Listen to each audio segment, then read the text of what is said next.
s'agit encore une fois d'une pile à lire, puisqu'il y a un nouveau challenge qui va voir le jour. Le Cozy Book Challenge, organisé par Louise de Rêve ta vie en lecteur, que j'aime aussi beaucoup.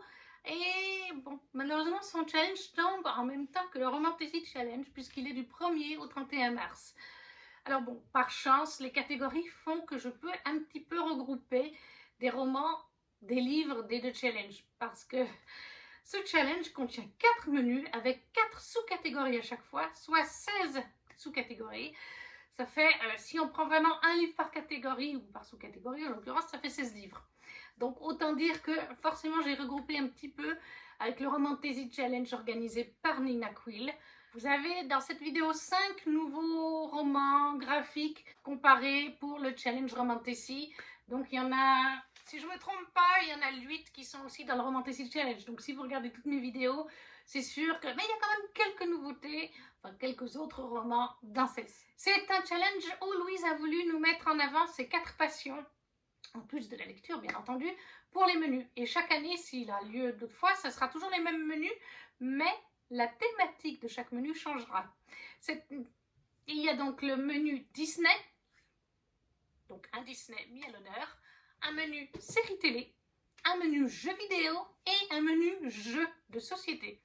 Comme je vous dis, s'il y aura d'autres éditions, ce sera alors d'autres séries, jeux vidéo, jeux de société mis en avant. Mais cette année, les voici. Il y a 16 points à avoir, puisqu'on a 4 menus avec 4 sous-catégories. On peut en faire plus ou on peut en faire moins. Louise vous explique tout ça très bien, mais je trouve ça tout mimi. Elle a fait des petits logos si vous voulez vous challenger pour 4 livres, enfin 4 points, 16 points, 8 points, 12 points. Vous avez différents niveaux avec des petits écussons que vous pouvez mettre à la fin du challenge. Mais il n'y a pas que 16 points. Louise offre des points bonus, un point bonus, la possibilité, si vous regardez par exemple le film Disney de la catégorie Disney, ou si vous regardez un épisode de la série mise en avant cette année, ou si vous faites une partie du jeu vidéo en question, ou une partie du jeu de société. Vous pouvez avoir donc jusqu'à 20 points même. Mais les petits logos iront jusqu'à 16 points. On commence avec la première catégorie. Alors pour ma part, je me suis mis 16 points comme objectif, mais je ne me souviens plus dans la vidéo de Louise si on peut mettre plusieurs fois un même livre dans des catégories. Parce que comme il y a quand même 16 sous-catégories, ça ferait 16 romans différents, plus le Romantasy Challenge, et même s'il n'y avait pas le Romantasy Challenge, je n'arrive pas à lire 16 romans dans un mois. Donc j'ai mis des fois un livre 2 fois, dans 2 sous-menus, sous-catégories différentes. Il me semble qu'on a le droit, mais je suis plus sûre de ce que Louise a dit dans sa vidéo. Pourtant, je l'ai vu hier. Je vous filme ma pile à lire le jour d'après, parce que c'était pas très compliqué en mixant entre le Romantasy et des nouveautés, enfin d'autres choses. J'ai assez vite trouvé. Le premier menu, c'est donc le Disney. Et cette année, Louise met en avant Ratatouille, qu'elle aime beaucoup, chez Pixar, si on veut être précis. Et donc, d'office, moi je vais le regarder. Je vais en profiter pour faire un petit point en plus et je regarderai Ratatouille. La première sous-catégorie se nomme « Tout le monde peut cuisiner ». Les mots-clés, c'est « quête, découverte de soi, réaliser ses rêves ». J'ai dû un petit peu chercher.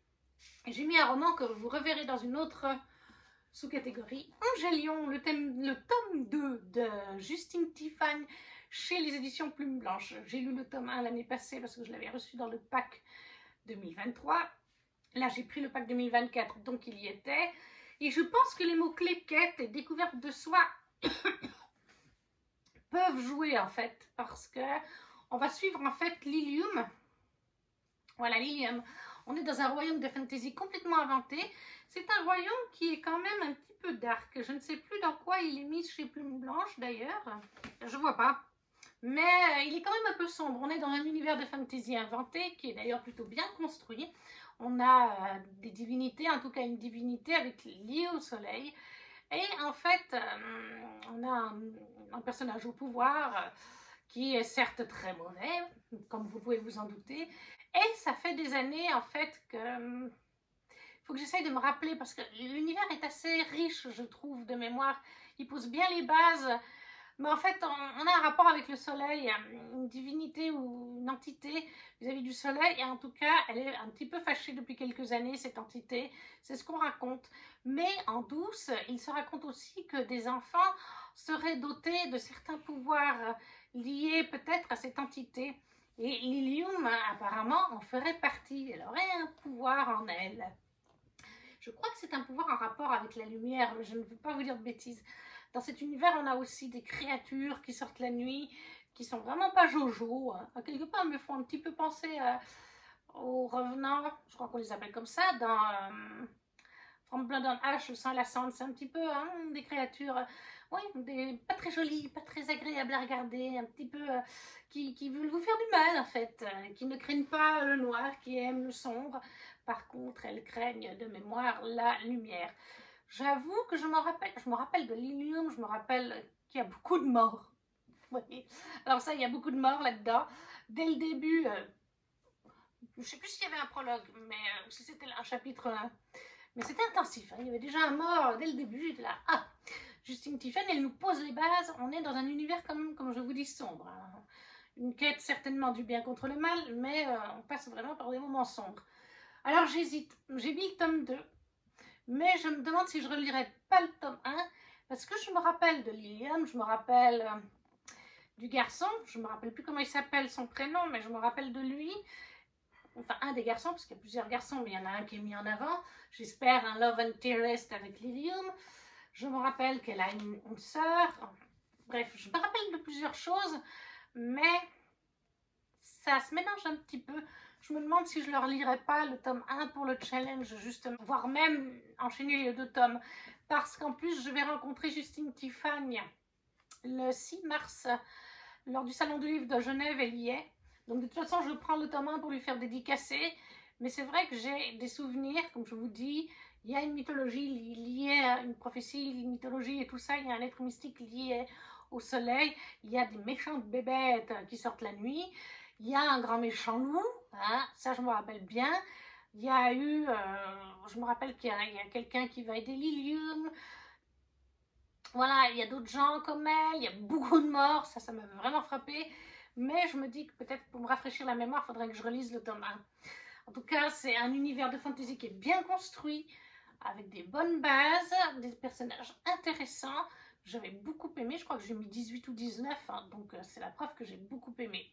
Donc Angélion, le tome 2, ou le tome 1, ou les 2 tomes, de Justine Tiffen, chez Plume Blanche, pour tout le monde peut cuisiner, pour le côté quête et découverte de soi, parce que là, ça je sais que c'est totalement le cas, on est sur ce côté de quête, parce que Lilium va faire une quête, et elle va se découvrir en effet, elle va découvrir qu'elle n'est pas une enfant ordinaire, donc c'est une découverte de soi.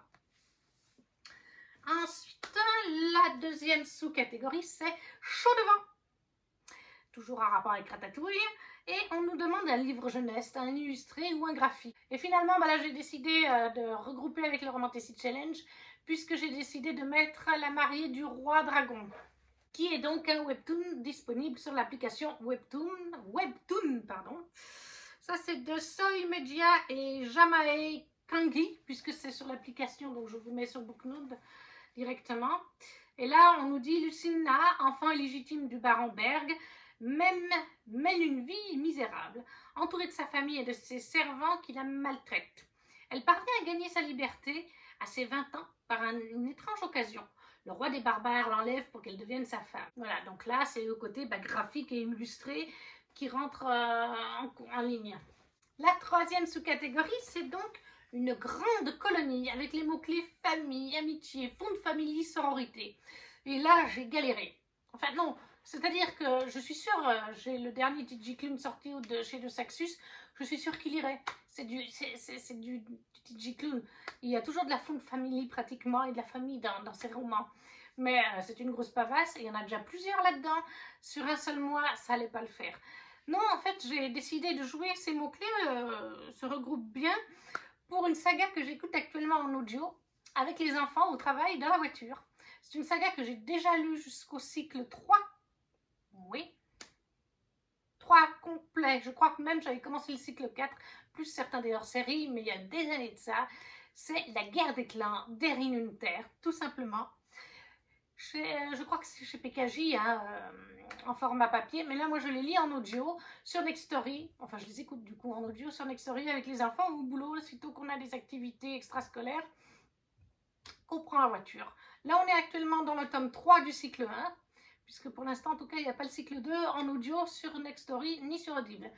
Donc on est dans le tome 3, je pense que d'ici début mars on va être sur le tome 4. Et vraiment family, sororité, enfin tout rentre. Voilà, amitié.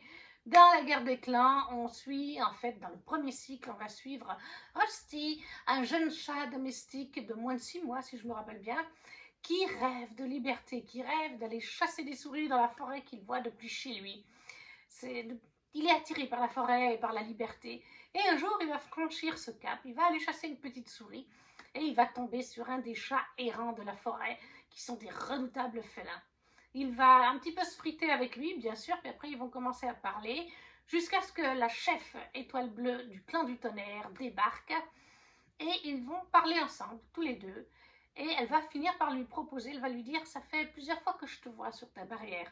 Tu regardes la nature, tu regardes cette forêt, tu es attiré par la forêt, tu t'intéresses à nos coutumes parce qu'ils sont 4 clans de chats, rivaux, etc. Est-ce que tu veux te joindre à nous?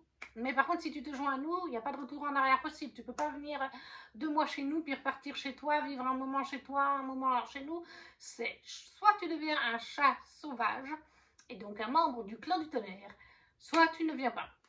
Voilà, donc Rusty va partir, il va suivre son apprentissage, il va lui arriver plein de choses, il va se faire des amis, il va se faire des ennemis, il va trouver une famille de cœur aussi, bien sûr. C'est pour ça que je trouve que ça rentre parfaitement bien. Et puis, ça me permet d'être sûre de lire un livre puisqu'il sera en audio.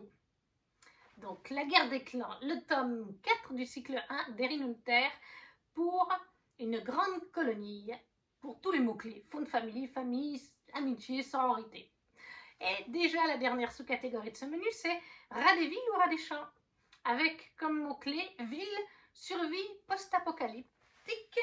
Et donc là, j'ai mis Angélion tome 2 ou Angélion tome 1, ou les deux, puisqu'on est vraiment sur de la survie. Alors oui, il y a des villes, de toute façon, il y a des villes et des villages, donc ça rentrerait déjà pour ça. Louise a dit de voir large hein, pour les mots-clés des fois.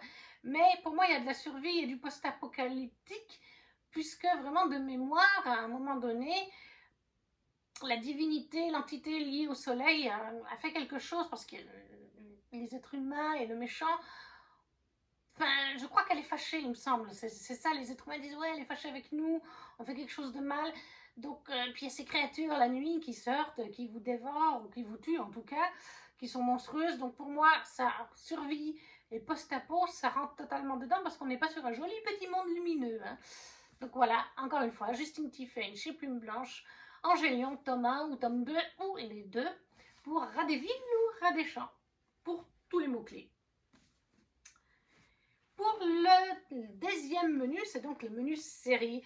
Et cette fois, Louise nous propose Game of Thrones. Alors là, je vous dirais bien que je regarde un épisode, mais il faudrait tout que je reprenne à zéro. J'envisage peut-être de le faire un jour, mais pas pour l'instant. J'ai déjà repris une autre série, donc voilà, donc pas de point bonus. Mais la première sous-catégorie, c'est Dracarys. Je ne sais pas exactement ce que ça veut dire dans Game of Thrones. Et là, Louise nous propose dragon, créature et magie comme mots-clés. Et j'ai décidé de mettre le tome 1 Dark Fairy Tale, La malédiction des roses de K.F. Brené chez Bookmark, que je vais faire en e-book, c'est pour ça que vous l'avez là. Il regroupe là avec le Romantasy Challenge, puisqu'il y est aussi. On est sur une réécriture de La Belle et la Bête, qui est vraiment très spicy, ça je le sais vis-à-vis de Sully, comme j'ai déjà dit dans mon autre vidéo pile à lire. La bête, la créature qui rentre, la forêt interdite. Et mes pires cauchemars, le dragon. Le prince dragon. Afin de sauver ma famille d'une malédiction qui tue tout le royaume à petit feu, je me vois dans l'obligation de m'infiltrer sur le territoire de la bête. Ce ne sera pas la première fois, j'en suis toujours ressortie, mais cette fois sera différente. Devenue sa prisonnière, je découvre que derrière la bête se cache un homme puissant, inquiétant et difficile. Il est le dernier métamorphe, mais sera-t-il notre sauveur à tous? Pour ma part, j'ai bien peur qu'il ne signe ma perte. Donc voilà, ça c'est pour Le côté créature et magie, dragon, je ne crois pas. Quoique c'est marqué prince d'Aragon dans le résumé. Si on voit large avec les mots-clés, il peut rentrer. Donc ça, c'est la première sous-catégorie. Dracarys, la malédiction des roses de K.F. Brené chez Bookmark. La deuxième sous-catégorie, c'est Valar Morghulis. Je ne sais pas si je le prononce bien. Avec un mot-clé nuit, obscurité, ambiance sombre, polar, thriller. Et là aussi, ce sera un e-book que j'ai déjà mis pour le Romantasy Challenge. C'est le tome 2 de Lune et de Sang de Erin Beatty chez Lumen, parce qu'il me fait très envie. Et de toute façon, dans les mots-clés, on a enquête policière, par exemple. Magie, fantastique. Pour vous faire un résumé du tome 1, on suit en fait Catherine, qui est une jeune femme qui a été adoptée par un architecte. Il a vu une fois, en passant genre devant l'orphelinat, qu'elle était très douée pour grimper aux arbres, aux murs. Et il avait besoin de quelqu'un qui soit sûr pour grimper en hauteur, car il est en train de construire une très grande cathédrale, un peu comme Notre-Dame de Paris, vous voyez, qui a mis des siècles à vraiment se construire, parce qu'elle a souvent été modifiée et tout, c'est un peu comme ça. Et en fait, il avait besoin d'une personne qui va vérifier si les échafaudages sont sûrs pour que le personnel puisse monter, faire son travail, vérifier que la cathédrale a bien été faite et tout ça. Et un soir, alors qu'elle fait ses petites vérifs, parce que des fois elle monte même la nuit, elle va découvrir, déjà il se passe un truc étrange, elle va découvrir avec la lune vis-à-vis d'elle, donc un côté magie, et elle va surtout assister à distance à un meurtre, enfin, comme si elle avait une sorte de vision, on va dire. Et du coup, elle va voir des éléments du meurtre, elle va arriver sur les lieux, et du coup, elle va être interrogée comme témoin. Alors, elle ne va pas dire « oui, je l'ai vu dans ma tête hein, », mais elle va dire qu'elle l'a vu physiquement, je crois. Donc, elle va être témoin et donc dans l'enquête. Donc, elle va enquêter aussi, parce que son papa d'adoption, l'architecte, va être lié à ce meurtre. Ça, vous verrez bien pourquoi. Et là, c'est donc le tome 2. Le meurtre a été résolu, les meurtres ont été résolus dans le tome 1. Hein. Mais on sentait qu'il allait y avoir un tome 2 à la fin. Et il est là. Donc, de Lune et de Sang, le tome 2 d'Erin Beatty chez Lumen Édition pour la sous-catégorie Valar Morghulis. Je pense que ça rentre pour polar, thriller, ambiance sombre, nuit et obscurité, ça aussi, puisqu'elle a des pouvoirs liés à la nuit et à la lune. Donc, obscurité et nuit, on y est aussi. Troisième sous-catégorie de ce menu, c'est la main du roi, avec en mot-clé royauté politique, intrigue de cour. Et là, j'ai mis encore un livre du Romantasy Challenge, mais que voulez-vous, faut bien, je me suis mis des briques, donc il faut bien les lire. Le Pont des Tempêtes, le tome 2 de Daniel L. Jensen, paru chez Brajlon, dans cette magnifique édition collector. Dans Le Pont des Tempêtes, je vous en ai déjà parlé dans l'autre vidéo, mais au cas où si vous ne l'avez pas vu, on va suivre Lara, qui a été formée avec ses sœurs depuis toute petite, au poison, aux armes, à la séduction, car l'une d'entre elles va être choisie par leur père pour être la femme du roi Arène, c'est bien ça? Oui, Arène, qui est le roi d'Itikana.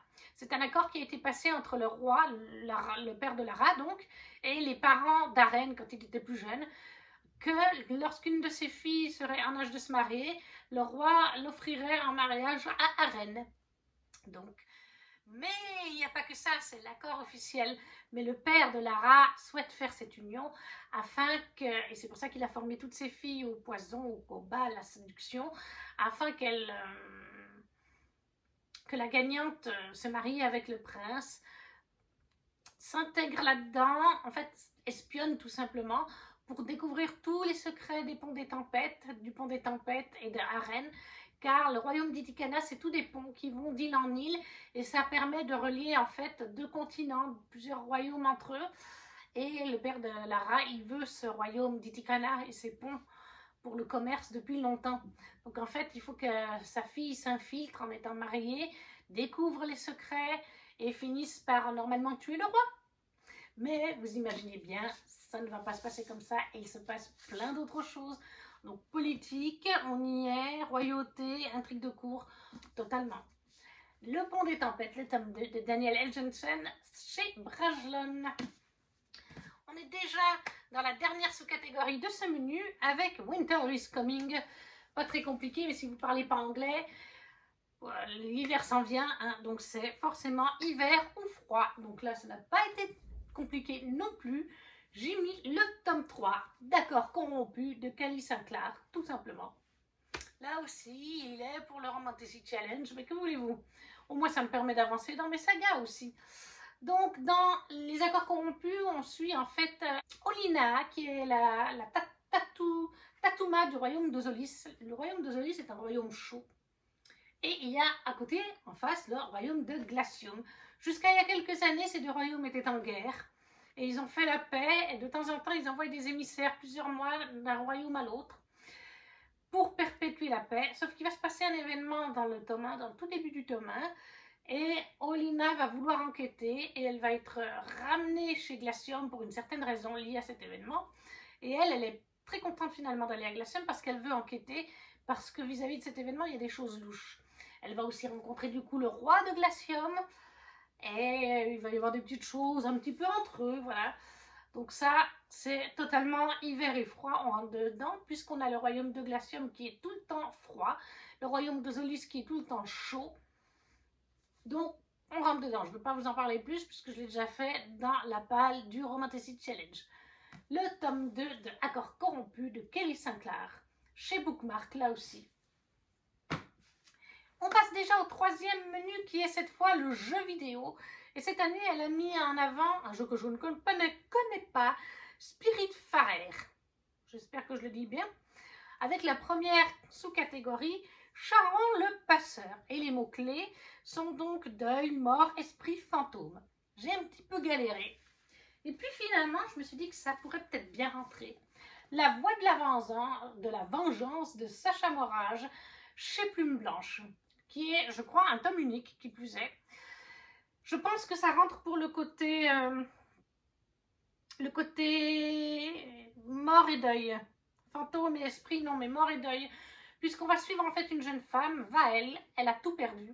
Son frère, d'abord égorgé sous ses yeux, donc il est mort, le deuil, voilà. Son futur ensuite, puisqu'elle est désormais traquée par le puissant bureau pour usage illégal de sa voix. Il ne lui reste qu'une chose, la vengeance. Elle se le promet, elle tuera Ivrin, le membre du bureau responsable du meurtre de son frère. Quel qu'en soit le prix, peu importe les conséquences. Son obsession pour Ivrin l'entraîne de plus en plus loin dans des sacrifices de plus en plus sanglants et des ténèbres de plus en plus obscures, jusqu'au point de non-retour. Donc je pense, voilà, les deux premiers mots-clés, deuil et mort, on rentre dedans. Et moi, c'est pas plus mal parce que je veux absolument le lire, soit en février, mars. Ouais, je voulais le lire à la base fin février, mais je le lirai début mars, tout début mars, puisque Sacha Morage est au Salon du Livre de Genève avec Justine Tifagne, entre autres. Donc j'aimerais bien le lire, ou en tout cas, le lire en tout cas à moitié. Si ça me plaît, le faire dédicacer par Sacha Morage, tout simplement, et prendre une photo avec elle. Donc La Voix de la Vengeance, chez Plume Blanche, de Sacha Morage, pour la sous-catégorie Charon le Passeur.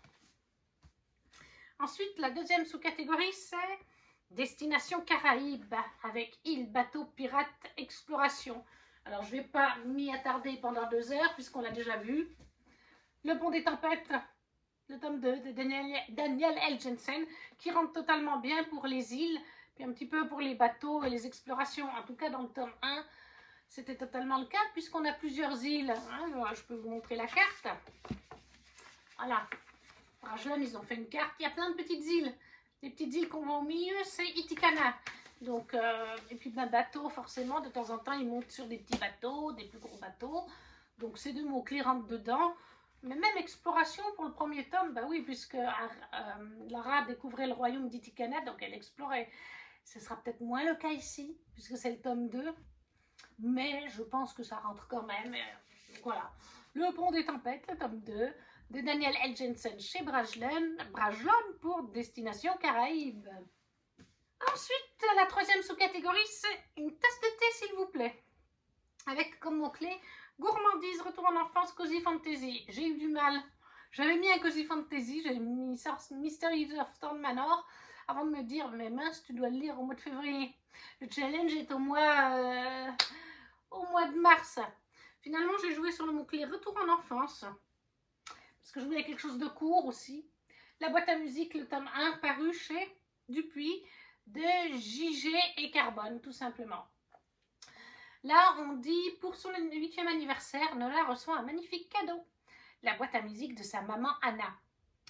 Quelle mélodie enchanteresse! Mais regardez de plus près, une petite fille gesticule à l'intérieur et appelle au secours. En suivant ses instructions, Nola rapetisse et entre dans la boîte à musique. Elle découvre alors Pandorian, un monde fabuleux mais aussi dangereux. Donc on est avec une petite fille, moi j'estime que c'est un petit peu un retour en enfance. Oui, j'ai un petit peu bidouillé les mots-clés parce que c'était pas évident pour moi. Je veux dire que Cozy Fantasy, gourmandise, il y aurait pu y avoir les mémoires de la forêt, mais je les ai toujours pas. Je pense en acheter un lors du Salon du Livre de Genève, parce que je sais qu'il y a l'école des loisirs qui font cette saga. Donc comme j'en suis pas sûre, j'ai préféré mettre ça. Donc la boîte à musique, le tome 1 de Gigi et Carbone chez Dupuis. Pour la sous-catégorie, une tasse de thé, s'il vous plaît. La dernière sous-catégorie du menu jeux vidéo, c'est Gardien de la nature, avec les mots-clés anthropomorphisme, animaux, nature. Là aussi, j'aurais pu mettre les mémoires de la forêt, peut-être que je le mettrais si j'arrive à l'acheter et à le lire. Mais finalement, eh ben, j'ai mis animaux et nature. J'ai mis La guerre des clans, le tome 4 en audio, d'Erin Hunter. Je ne vais pas vous en reparler, on l'a fait juste avant. Voilà. Comme je vous dis, si j'arrive à lire plus de livres, à acheter les mémoires de la forêt, peut-être que. Mais en attendant, j'ai mis ça. Le dernier menu, c'est donc le jeu de société. Et là non plus, je ne connais pas ce jeu. Il s'agit de Gloomhaven. Avec le premier sous-menu, la première sous-catégorie qui est compagnie d'aventure. Avec héros, livre dont vous êtes le héros ou prophétie. Du coup, j'ai réfléchi un moment, les livres où vous êtes le héros, c'est pas mon truc. J'ai joué sur les mots prophétie et héros. J'ai mis un autre livre du Romantasy Challenge, en anglais qui plus est. From Blonde and Ash, le tome 5 de Jennifer Larmande-Route, qui est Le sang et la cendre en français. Voilà, prophétie, on est totalement dedans, puisque on a vraiment des prophéties à Tire-Larigot depuis, non, peut-être pas à Tire-Larigot, mais on en a plusieurs. Alors, je ne sais plus si c'est dès le tome 2, mais dès le tome 3 pour sûr, dans le tome 4 pour sûr.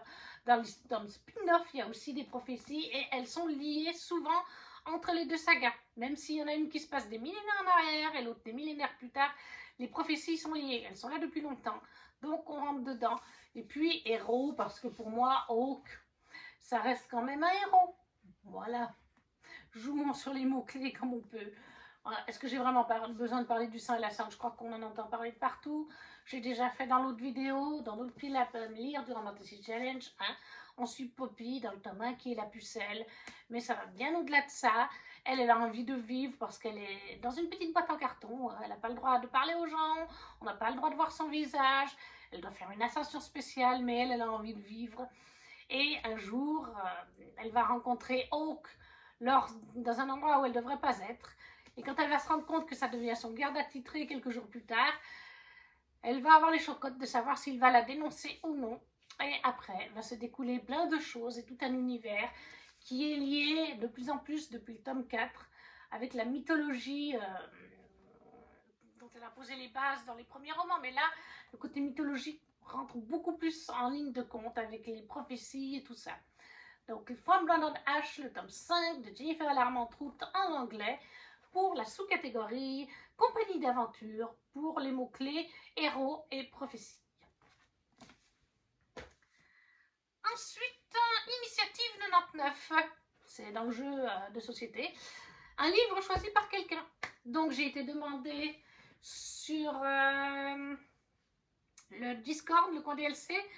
La première personne qui m'a présenté une recommandation, c'est Le Trône de Jasmin de Tasha Suri chez Hachette Hachette Rayon de l'Imaginaire.